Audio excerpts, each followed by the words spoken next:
Statistics Unit 6, Lesson 1, Modeling with Linear Functions.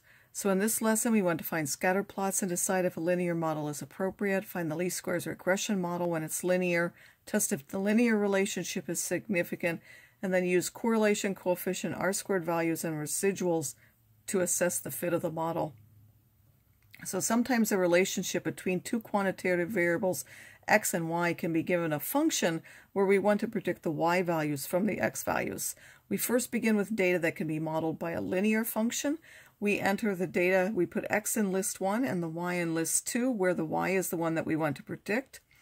If we want to tell if a linear model is appropriate, one of the ways of doing that is by making a scatter plot, which is simply a graph of the xy pairs, and see if you can recognize a linear pattern. And although you can make a plot by hand, it's easier to use your graphing calculator. You go to second stat plot here, you have to, and then you would go to a particular plot and turn it on. Remember that when you're done with stat plots to turn them off because they will interfere with your graphing of other functions. And then the scatter plot is this first one, and then if you say L1 and L2, it will show you the scatter plot of that data. You have to change the window to fit the range of your x and y values. And then we can fit a line to the data whether it's good or not, the model being that the y values are some intercept plus the slope times x plus some error in that because we don't expect them to fit the line perfectly. They will be off of the line somewhat. The line of fit that we get will be a y hat. We're going to estimate those values, so the program will actually estimate the values of the slope and the y-intercept. The data points will be clustered around the line, but the line won't go through any of those points exactly necessarily. What the calculator does is it uses something called least squares, which is considered to be the best line of fit. It looks at, from the different models, you take the observed y's that you got, and then these are the y hats that you would get from any line, and it tries to make this as small as possible. So it manages to make those difference between the y-i's and the y-hat i's, which are called the residuals, those differences between those as small as it possibly can when it's predicted by a line. And it has a way of coming up with those. We won't worry about how those values of A and B are calculated. So there are two ways of doing it.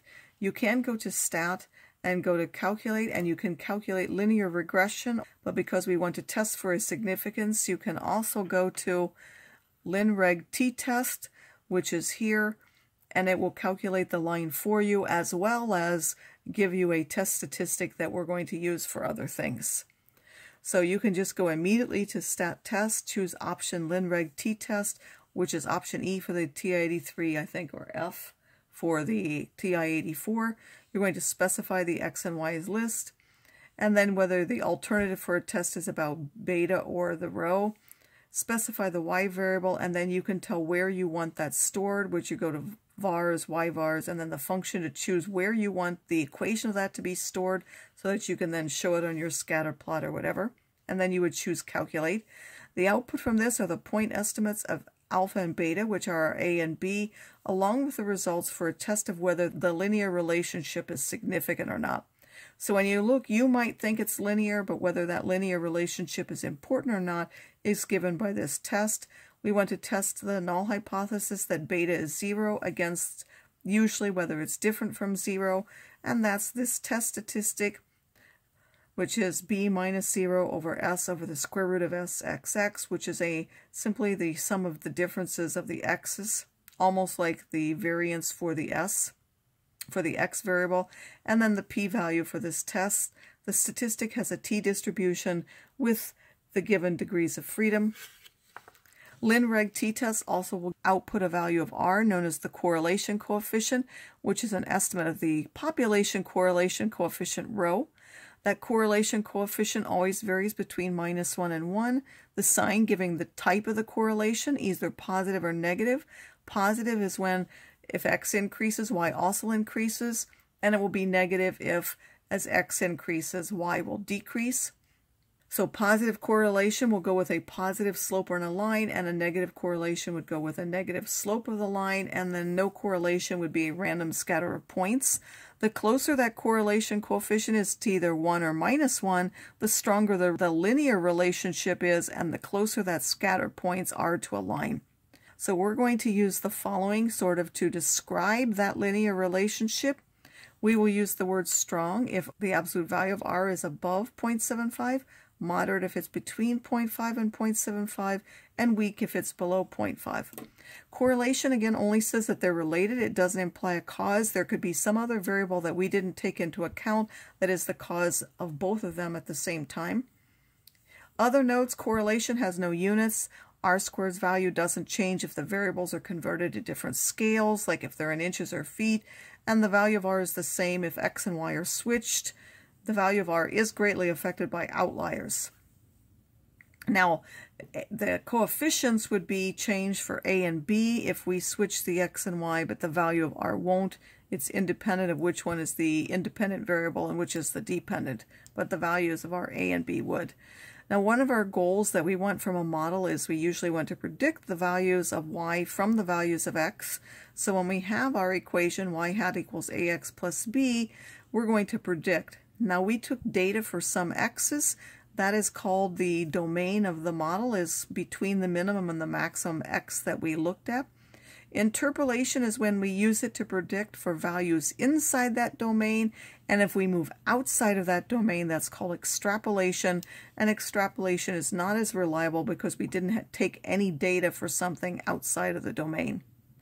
Another way to decide if a linear model is a good fit is by looking at the residuals, which are the difference, as we said, that we tried to minimize based on a linear model, the differences between the y's that we observed and the ones that would be predicted for our particular x's using the model.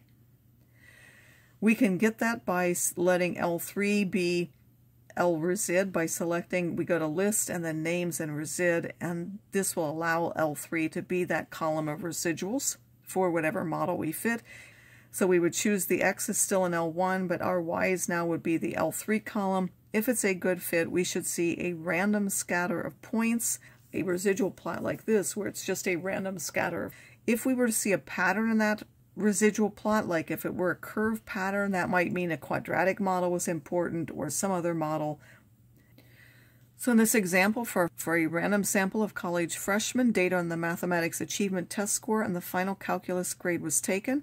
Make a scatter plot, report the line of fit, graph it on the scatter diagram. Does it appear to fit well based on the scatter diagram? Test if there is a significant linear relationship. Predict the final calculus grade for a math achievement test score of 60. Report the correlation coefficient. Describe the strength and type. Calculate the residuals and make a residual plot. What do the residuals tell you about the fit? So we're asked to do many, many things. First, we're asked to make a scatter plot, which I've already explained how you do. By the way, you won't get these labels on there, so when you get your own scatter plot, you will have to label that yourself. So keep track of the window and what you used as your tick marks so that you know what those are. We can see from this that there appears to be a linear pattern. By the way, I took mine and I cut it out from my TI Connect. I copied those into Paint and then I added my numbers myself, but you could handwrite them just as well. There appears to be a linear pattern. So now we're going to find the least squares regression line, which again we can do through LinRegTTest. I've put the output for that test here. We put our x's in L1 and in L2. I select testing whether these were different from 0, and I put my regression equation into y1 as a function. So now the least squares regression line, I look, it tells me A is 40.784 and A is the y-intercept, so I left that one by itself. B is the slope, so I would put that value in front of the x, and I only kept 3 decimal places.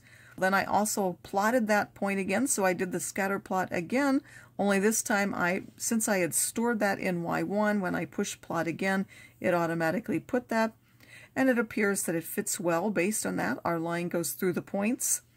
But if we really want to know if it's significant, we would do a test of significance to know whether beta was equal to 0 or not equal to 0. This is the test statistic, as I said. It gives us the value of the test statistic up here, and the p-value for that test is here. Because this p-value is less than alpha, we would reject H0, and we would conclude that beta is significantly different from 0, meaning there is a significant linear relationship. Then we want to predict the final calculus grade for a math achievement test score of 60. 60, by the way, is within the points, so this is interpolation. We would expect that it would be relatively reliable.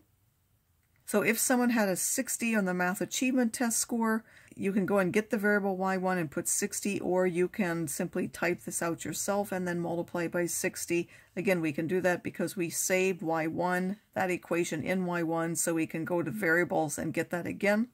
This would give us the predicted value, so that we would expect a grade of about an 87 on the calculus final. The correlation coefficient is also given here, which is down here, 0.8398. And because it is more than 0.75, we would say there is a strong, it's positive, so we say positive, there is a strong positive relationship, and then we mention our two variables, which are the math achievement test score and the final grade in calculus.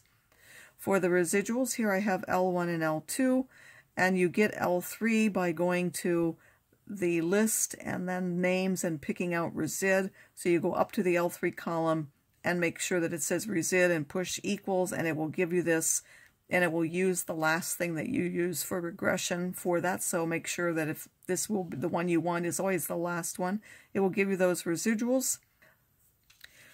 And then when you plot residuals against the same x's, I didn't write the x's, but they were the same as here. They were the 10, 30, 50, 70, 90, and I see a random scatter.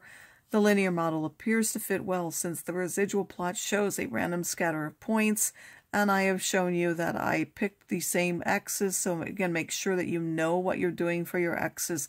And then my residuals, if you look at the values here for the residuals in the table, you will see that the biggest one is about 12, and then the smallest one was a -10. So in order to show those clearly, I set my window for the residuals from -15 to 15 and went up by 1. And what we see is a random scatter of points showing that the linear model appears to fit well.